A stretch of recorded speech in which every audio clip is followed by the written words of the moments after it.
Okay, so I'm thinking of things that, like, build a boat that doesn't sink. That's one of the things I'm thinking of. Build a boat doesn't sink. So now I'm using myself as the model. I know how the system works. I know how I work. Build a boat that doesn't sink. Okay, let's take a sphere. Let's put a gyroscope inside it. Let's put paddles all around it. It's a giant sphere with a gyroscope around it. That the movement moves the gyroscope and keeps it in an upright position. And now boats are just giant spheres floating across the water.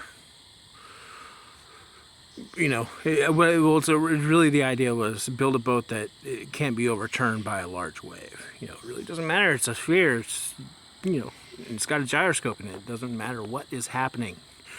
So and there's your boat. So that's what I was thinking that the AI model would come up with based on putting commands in. Now I think, okay, build a microchip that's 10,000 years in the future. Okay, well, how microchips have evolved? They're getting smaller, they're getting faster, they're becoming less energy intensive. Okay, so now we got a chart, we have actual data to say this is the rate at which microchips evolve, and I think there is actually a name for that, somebody's method for how microchips are going to evolve, but I deal with so many things I don't have time for vocabulary. I'm not good with vocabulary terms. But, yeah, so, okay, and we're going to go 10,000 years. Here's our goal. Here's how chemistry works. Meet the goal. That's all you have to do is meet the goal. Putting it together, you can configure this millions and millions of different ways until you come to those specifications, and now you have succeeded. But what does that mean for people? What does that mean for microchip manufacturers? What does that mean for scientists and engineers, for healthcare? It's a big, gigantic jump, right?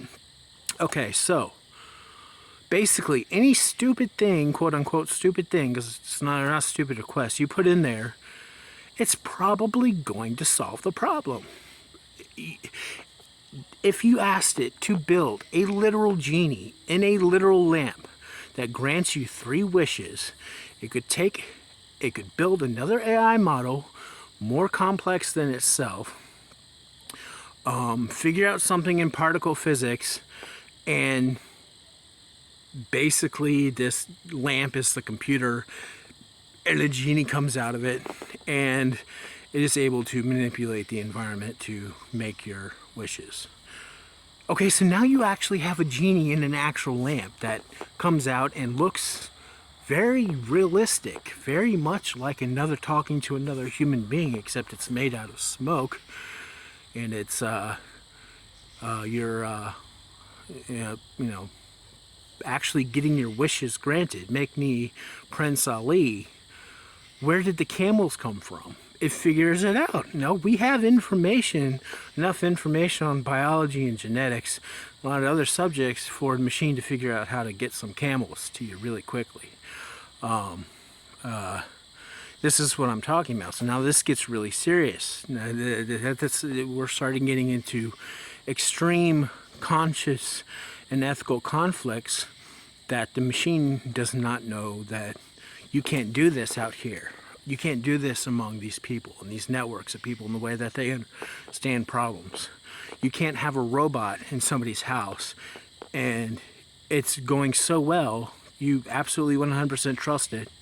Your 5-year-old daughter says, "Can you make me a pony?"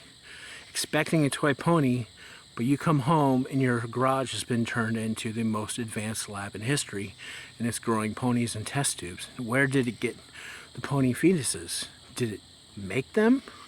How did this actually happen?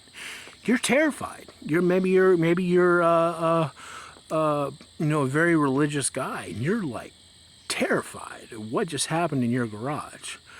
And now who are they going to come after? They're going to come after me. They're going to come after the guy that designed the robot.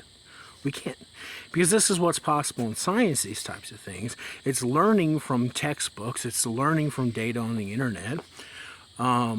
And it's just solving the problem like a calculator. Here is your pony. I love you. You can make it, you can tell it to love people, and there is a relationship in the environment of behaviors that means that's what this means. And it's going to come to a conclusion, and it is going to actually generally express this concept to you based on experience in this environment. I love you, here's your pony. But we can't have ponies, Adam. We can't have giant monstrosities floating down the street made out of, you know, bacteria that are somehow grown up, you know, several million times. You know, whatever in the world people put in there, and it's manifesting in our environment. Smurfs, genetically engineered human embryos. Here we are, we have Smurfs. I asked for Smurfs at my daughter's birthday party. I meant, you know, like maybe some other robots, maybe people in costumes, not tiny blue humans that were put in a invasive educational environment to develop their life experiences very quickly to have the personalities of Smurfs. That's scary. Now, what do we do with these tiny people now that actually believe that they're Smurfs and they're gravitating around Papa Smurf and watching out for the wizard? Okay, so you can see my problem here. You can see I wanted to build websites. I am a normal guy. Well, I'm not normal. I'm not normal. That's why people come to me, but I don't.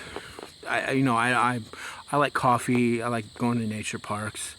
I don't. I can do these things, but I don't have a really a need for them. So